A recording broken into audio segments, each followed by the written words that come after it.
Hello and welcome back to the McGilli-Park podcast. Today is a special day as it has been confirmed that Arsenal have been the champions of England. My name is Liam and I am joined by the wonderful Mr. Alex Maguire. Alex, what do you make of it? Well, it's broken the monopoly of Liverpool and Man City winning it. So I'm unbelievably happy that Arsenal have won the title. It's about time somebody different won it. Otherwise, it would have been incredibly boring. But yeah, congratulations to Arsenal and their fans and the team. They have deserved it. Yeah. Really, they've ridden their luck at times, but yeah, as every team does when they win the title. Yeah, and Um, listen, I know. Obviously, in one of the previous episodes, I was angry about the Arsenal, the decision that went against West Ham earlier in the season. I think I've only just got over it. But overall, I mean, over the course of the 37 games that have been played so far, and obviously come up to 38 now, they have deserved it. I think there's no argument about that. They've been by far the best team in the league. I think the other thing that has helped them as well is Man City's inconsistencies. There's been a lot of points that they've dropped over the season. For example, to Nottingham Forest, they lost yeah, obviously to yourselves with Manchester United. They drew with West Ham yeah. away. There's too many results that they've had that have they've been silly that they shouldn't have really. In other years, Man City would have took those. And obviously in January time, they got in the likes of Semenyo, they got Gay, but had they started with those signs at the beginning of the season, would it have been different? I don't know, but got to give credit to Arsenal where it's due, and how their fans were last night at the Emirates. Did you see it all night long? Even the players were out with them. I heard fireworks were there. I didn't hear them, obviously, but I saw a picture of fireworks outside the Emirates. There was a I mean, hundred thousand fans outside. They reckon there's about a hundred wow. thousand outside the Emirates, all just celebrating. I mean, they're passing like it's 2003-04 again. Yeah, it is. You have. I've never seen anything like it. Do you know what I mean? I mean, just won the league. How many fans are out? And to be honest with you, they probably are the biggest club in London. The fan base they've got, the size of the club. I know, obviously, they haven't had the European success, but the point is, I mean, the the fan base. I could not believe how many come out in colours. I haven't seen anything like it. Well, I mean, Arsenal always turn out when they're either doing well or when they're at times they probably haven't, but especially when they're playing, Hmm. badly or having a bad run, Arsenal have always been well supported. Hmm. Um, and yeah, they deserved it. Um, I mean, I have to say, huge congratulations to Arteta as a manager. His resilience, because he has been knocking on the door. I mean, I've heard weird and wonderful things, um, but he is a good manager. But let's see if he can go on and be not necessarily in the same bracket as Guardiola or Ferguson. Probably not that sort of, I've heard you enough know, of that today. yes, probably not that sort of greatness. But it depends on his longevity, Hmm. and then we'll see. I mean, he was tenacious as a player. He never gave up as a player. When he both played for Arsenal and Everton. But yeah, I admire his resilience. I admire his calm demeanor. Hmm. He's needed to keep the players calm when all about are losing their heads. And So wasn't it? Do you know what I really yeah, liked last night? Listen, whatever you make of Arsenal and whatever you think, seeing all the players together last night, they were all together watching the Bournemouth Man City game in the little bit of hope that you know Bournemouth were going to get something against City, which meant they yeah, won the league, and how much it meant to them, how they yeah, celebrated all together, and it was sort of you watch it and think that's what football's about. That's the moments you've got to drink in and enjoy as long as you can because yeah. it could never come again. It could be a long time before it happens again. You just never know in this game. And what you said about Arteta is absolutely spot on. Listen, the man had a lot of stick early in the season. We ourselves were criticizing him as well early. Myself was saying Yeah. he should lose his job if they don't win something. And listen, I think there was a hiccup as well. Obviously, when they drew with Wolves away after being 2-0 up, obviously relegated Wolves. When they lost to Man City, and then the Bournemouth loss, which was the biggest one at home. there was a lot of nerves, wasn't there? And Yeah, give credit where it's due because I mean the resilience. The second again Olays were coming at them, the amount of pressure the press were giving them as well. You know, I honestly thought they'd blown it multiple times this season. And to be yeah. fair to them, credit where it's due, resilience came into it, and fair play I- to them. A credit has to go to Arteta for that, I think, big time. yeah. I've likened it. I've likened Arsenal's journey to winning the title to what Rory McIlroy did in completing the career Grand Slam in golf. Hmm. Okay, different sports, but the principles are the same. There's yes, Exactly, that's what I'm doing. It's exactly. all mental strength, and It's Arsenal all had the mental mental strength. strength. It's all mental strength. And what McIlroy did when he won the career Grand Slam, every time he returned to Augusta National, he think, "Oh God, here we go. We're going to have all the talk about, oh, when can you complete the career Grand Slam?" And then Arteta must have felt like that before the start of a new season. Can you go on and win the title again? Can you do it? Are you going to finish second again? Are you going to do this? Are you going to do that? And it's like, Mikel must be thinking, please, just why? I Why think it's must I suffer this? when that And I final think he's used it as motivation.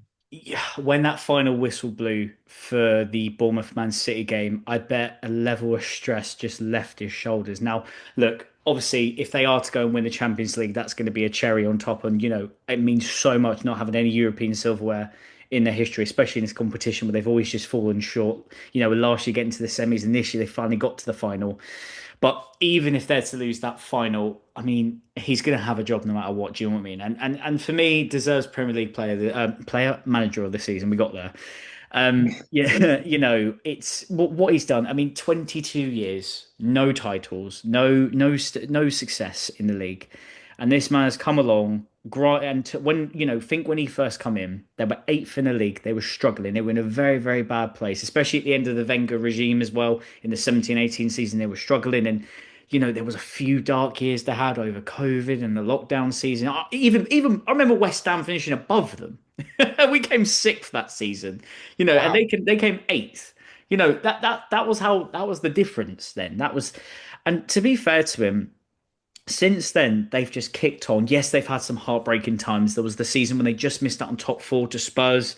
The next season they came second to City, then second to Liverpool, and then here they are. Now they're winning Yeah. it, and you know, multiple seconds. And do you know what? They were right. They trust the process. They were right to trust the process, and patience was a virtue. It was very easy to sack Arteta on numerous occasions, and yet here they are. It was it Yeah. worth it? I think most Arsenal fans will say yes. Oh, yes. I mean, Arteta did learn one of the current greatest modern managers of all time in Guardiola. I think his understanding of how the game should be played and may be played or whatever, um, it might not have seemed it at times that Arsenal, when they get going, they do have that flair. They have that flair of Manchester City and Barcelona.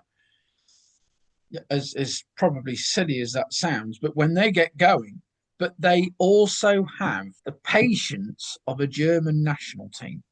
By that I mean they win ugly, and they can switch between the two very well.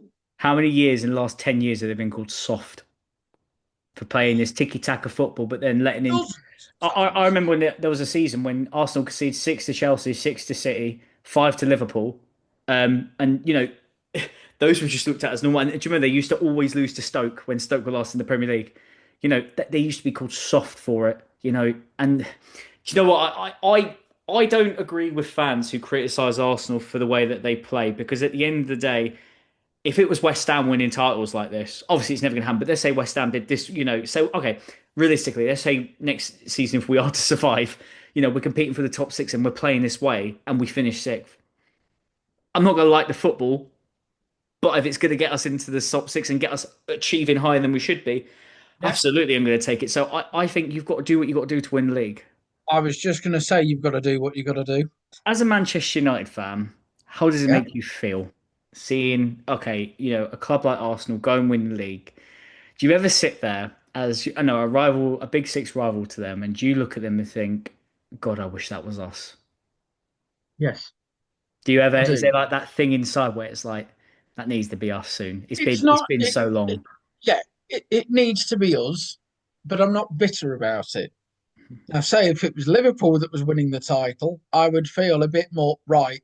Liverpool, you're winning the title. Why? We need to be you, but we need to take Arsenal's blueprint in terms of how they've run things. So back the manager, give him time. I mean, most managers in the Premier League, oh well, if you finish second or you've been oh well, we'll just get rid of you and then we'll start again. The Arsenal have been patient with Arteta, and that's what most clubs in the Premier League, particularly the big six, and I include United in that. Um, as horrible as it is to say, United haven't been patient with managers. I mean, they've given it so long before the right started the stay of execution type thing. But with Arsenal, they've said, right, okay, we're going to give you as much time as you need, as much money as you need. And they've done that with Guardiola as well. Grant different circumstances, of course. But United can learn a lot from how Arsenal have done this. I was about to say, I don't think it's necessarily even Man United that will take notes. I'm wondering if other teams in the Premier League will look at what Arsenal have done under this Arteta process slash project Yeah, and start to actually say, well, actually, rather than sacking the manager, do we be patient? You know what I mean? Maybe because, I can name three times, I think, when I thought Arteta was going to go. You think when they lost the Europa League semi-final to Atletico Madrid? You think, obviously, when they'd finished eighth, I think that was that same season. They just missed out on the Premier League last season, which I thought they might have considered letting them go. You know, and also the consistency of finishing second as well, which obviously comes into my previous point. And I'm just wondering if teams like Liverpool, obviously how they are with Arne Slot at the moment, a bit hit and miss. Like yourselves with Carrick, do you give this man time to build the side he wants? Give him a couple of years to start building and seeing that progress. Because that's what happened with Arsenal ultimately. From yeah, eighth, every year they got better and better, and you started to yeah, see that what they were starting to become. They were just a signing or two off of going to win the league. I think last season what let them down was not having a clinical striker. Obviously they addressed that with Gyökeres this season, who was yeah. outstanding, and Eze as well. You know, I do wonder if it's a bit like that with Manchester United, Liverpool. Of okay, we're starting again. We're going to start building up slowly, and you start to see that progression. I think so. I think I mean, okay, different generation. Ferguson did it so well during his time at United, or Sir Alex Ferguson, should I say? You know, he did it so well. The consistency. Now, that is what Guardiola and yes, okay, Arteta have done in this modern era of Premier League Mm. football. I can't say United and Liverpool have done that. It's the consistency, how to go again, motivating the players to go again. Ferguson did that well at United for 30 odd years, 20, nearly 30 years. How do you do that in this modern era? Arteta and Guardiola have demonstrated that. It's all patience.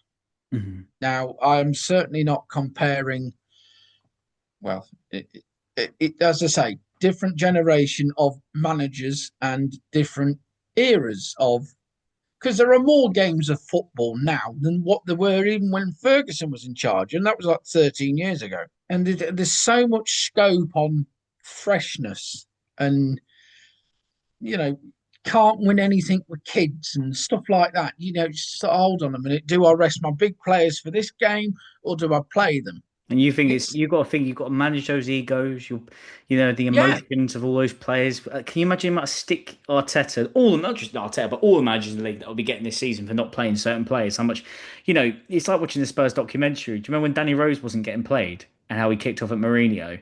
I mean, in it basically, he wasn't getting played. That's when Spurs started to look like they're going to get rid of him. And he would yeah, come in absolutely kicking off of anything. And I think that was a lot more muted because the cameras were on him. But imagine, yeah, we don't see what goes on behind the scenes. But, if you're a player that thinks you're good enough to play and you're not being picked, I can imagine them giving the manager a hard time yeah. and going through all that. I just, you know, it's all of sorry to interrupt. It's all about motivation and managing people differently. exactly what I was going to say. So All say man like management. let's take our playing days at Waterloo United, So right? just for context, so Waterloo United was a Sunday League team that me and Alex, how we met in a Sunday League team that we used to play in Norwich. Just an Yeah, FYI to the people watching. yeah. It's like we were going to get people. Who was Waterloo United? Never heard of them. Ah, once a penguin, always a penguin. Believe me. Anyway, that's another thing entirely. Um, but we had, and if any of our old teammates are watching this, they're going to kill me. But we had so many egos in our team that we don't know who was managing who or what. How do you approach them? Yeah, Because we that's were fair like, enough. especially in community matches, we're like, right, I'm going to get so many goals. I'm like, oh, hold on a minute. It was just, but when it came to Sunday League, the actual playing, that's when our captain, who was also our manager at the time, had a job on his hands. Excellent player And as well. he was. Oh, do you know what? You and I would run through brick walls for that man. I'll But tell don't you. get me wrong, but if you do something wrong, I'm very scared of him. Oh, anybody would be. He's this just for context, he's this giant of a man, and he was an outstanding centre back. And God, did he have a free kick on him like a cannon? Chris Chris Blore, if yeah, if he is watching, El Capitano, he was there was brilliant. Anyway, sorry, steering back. Anyway, Right, so but my point is, Arteta's had to manage all that. So in a way, we're comparing Waterloo to Arsenal, but no, he's had to manage that, mhm. and that is a difficult job for any manager in any sport in any capacity. I think, I mean, yeah, absolutely. I mean, what I was going to say was that obviously, I mean, the stress that they must be under. Listen. I think you have to be a certain type of person to be a football manager at any level, whether it's Mhm. Premier League, Championship, League One, League Two, because they're all going to have their own individual problems they're going to have. Some less with financial power, others with more. Like your big six with all the money, the lower ones not as much. But I do think the Yeah, bigger the sides, the more egos you've got to deal with, the less of the sides. Obviously, I think you're still going to have egos to an extent, but probably not to the severity of obviously the higher, bigger leagues, just because there's more press, more different types of pressures. But moving on to Man City very quickly, obviously the big result: Bournemouth won, Man City won, and I must say I was disappointed for Bournemouth in the end. I thought they were the better team, yeah. honestly. And you can see why they are where they are and trying to get to the Champions League spots. I was gutted they didn't see out the 3 points because that could be the difference they're making it. Do you know what I think they will do the job on Sunday? But here's a nuance. I learned this last night because I was watching both Chelsea Tottenham, which we will get to in a little bit later. But I was watching a bit of Bournemouth Man City, and Irola and Arteta used to be a very close friends, and they used to play for a team in Spain. I can't remember what the name of the team was, but it was like a local team. And so, and they're very close friends. So his best mate has done a job on Man City, so his mate can win the title for Arsenal.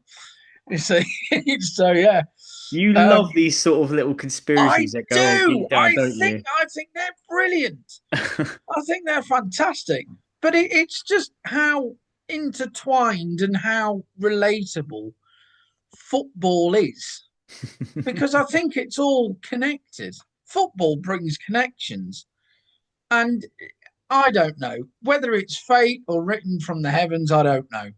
But it's little things like that that make you think, you know, is it your time? Mhm. But credit to Man City, even though they have been inconsistent at times, they've been consistent in challenging for the title. Yep.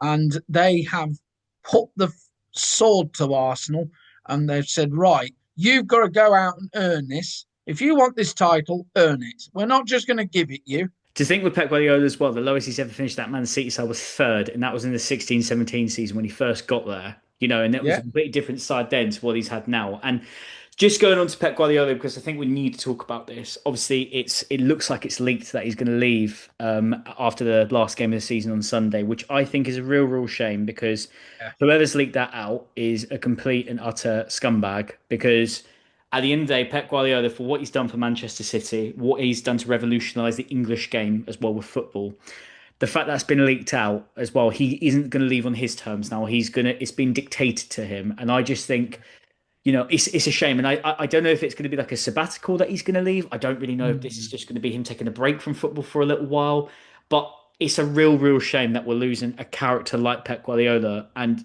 to see what else he could have done with the team that he's currently got. Do you know what I mean? Next season starting fresh. Yeah, I think I heard that Maresca, former second in command at Man City as well, former Chelsea manager, may replace him. But I am taking this with a pinch of salt, and not just any pinch. I'm taking a whole salt grinder of it. I will believe it when Guardiola's not there next season. Yeah, Because I seem to think that we had this sort of talk this time last season. And he said, "Oh, will you stay? Will you go? Why I say nothing and all this lot." He was asked about it several times after the Bournemouth game. I mean, give the guy a break. You know, he's just fought tooth and nail for the title, he and you're just lost asking it him as about, well. Then this yeah, first year comes out, it's like you just lost the title. You that's fought tooth and nail for it. Come up that's the thing with slightly these short, and journalists. you're They see asking, yeah, journalists see dollar signs, not emotions. Do you know what I mean? yeah, And I get it. It's their job, and that's what Pep Guardiola has to be yeah. as a football manager. But it's still, it's he's going to be devastated. That fair play to him, congratulating Arsenal, but he's obviously going to be very disappointed that his team's just lost the title last night. Yeah, I mean, as a budding journalist and a one day dream sports commentator, I would have done the questions differently. I would have looked at the emotion and think, nah, if I'm going to ask that question, I wouldn't have asked it at that time. Mm. Um, I'll give you a couple of days to think things through, but I don't think if Guardiola is to go, I think first of all, from a supporter of one rival to another rival. Forget the fact that United and City are bitter rivals. I would just say thank you. Thank you for what you have done for the Premier League and for gracing us with your presence for English football because you have no idea how much you have transformed English football. Um, we sort of saw it with Arsene Wenger when he came into Arsenal, and when he retired, he graced us with his knowledge and his way and his style of English football. And we thought that no one else could ever do that again. But we've seen it with Klopp when he left Liverpool. And we saw it, if Guardiola is to go, Yeah. just thank you. And I know he's been somebody you absolutely not love to hate, but it's like, oh, you jammy so and so. How have you got away with that? But you have to admire his resilience and his tenacity, and he's shown that in his teams for Manchester City, and like he did with Barcelona And Bayern before, Munich, yeah. and Bayern Munich as well. And the thing is, Just say thank you to him because it's he has been an absolute dream of a manager to have in the Premier League. it's one of those though. Where would he go next? Because obviously he's never worked in. There's obviously Syria, and then there's obviously Ligue 1. Now the thing is, with I was thinking about this the other day. Is obviously if he is to leave, you can obviously in Ligue 1, with no disrespect to the other teams, you've obviously got PSG that are very dominant at the moment. Obviously into their second Champions League final coming up. But the problem is, I think before Luis Enrique joined PSG, obviously the pinnacle was to finally win the Champions League. That's been Yeah. done. The mountain's already been climbed. Do you know what I mean? They're obviously going to keep winning all the trophies they're going to win in France. Obviously, you could get Marseille and some other teams that can come into it, but that's kind of already been done. I feel Yeah. like if I had to be a betting man, I would bet for him. I think he'll take a year off if he is to leave. I reckon he'll have a Oh whole yeah. year off. I think he'll take some time, but I think he'll come back. But I do see him in Serie A potentially, and I could see him potentially going to one of the Italian sides, and. potentially looking at that and seeing which one, whether it's an AC Milan, Inter, Juventus, if they can afford him, obviously, as well. I think there's a financial aspect to consider. But I could Yeah, see him returning, especially with a bang as well. And obviously, maybe, hopefully, maybe we'll get another revolution. Maybe, I don't know. But I don't yeah. think it's going to be the last of Guardiola that we see. But if he does, I No, think he's earned a break. I can see Guardiola in Rome, managing Roma. That would be a great shout. I think he'd be great in Italy, but we don't know. He could surprise us all and go to America and manage one of the teams in America, like Inter Miami or LA Galaxy, or Go reconnect with Messi. and reconnect with Messi. Yeah, maybe. I I don't think know. so. Or maybe this could all be completely load of hot air that we're talking, and he's going to be at Man City next season. There's always that. I He just might. think there's a twist in the tail. It's all a Hmm. distraction. I look, as I say, if it is to be the final time we see Guardiola on the touchline in the Premier League, as I say, just thank you for everything that he's done for the game in England. He's been one of the most successful managers um, ever in the Premier League. Is he on the same level as Ferguson? Well, he's learned a lot from Ferguson. I think Ferguson will always be the number one. I Yeah, think I don't think there's a Guardiola is debate a on that. very But it, minute close second. yeah, I think Pep Guardiola goes second. I really do. And then under that, I'd probably go Wenger then Klopp. That'd be my top four of all Yeah, time. yeah. I just I think, know, I'd agree with that. and the only reason I don't put Klopp above, and listen, I know Klopp obviously had European success as well, Liverpool, but in 2019 with the Champions League. But the only reason I put Wenger is because Wenger revolutionized the game, whereas and Pep Guardiola did that too. I don't think Klopp revolutionized. Klopp had a new way of playing football, not quite revolutionized the sport. He was very good at what he had. I don't see Man City being the same team though. I'm not saying there won't be, one of the big sides and being in the top four or, in that bracket, but I don't see them being the force that they've been, that same resilience that they've had every single season, even though obviously they haven't won the last two seasons. But I don't see them being that same side where it's like win, win, win, win, win. I think there are going to be a lot more slip ups than as usual. I think that's the difference. I think Pep Guardiola installs a thing of resilience into these teams that he has and not stop until the end. And I'm not saying City still won't necessarily have that, absolutely. But I do think we'll see a difference in the way that they are and how they'll be if he is to not be the manager next season.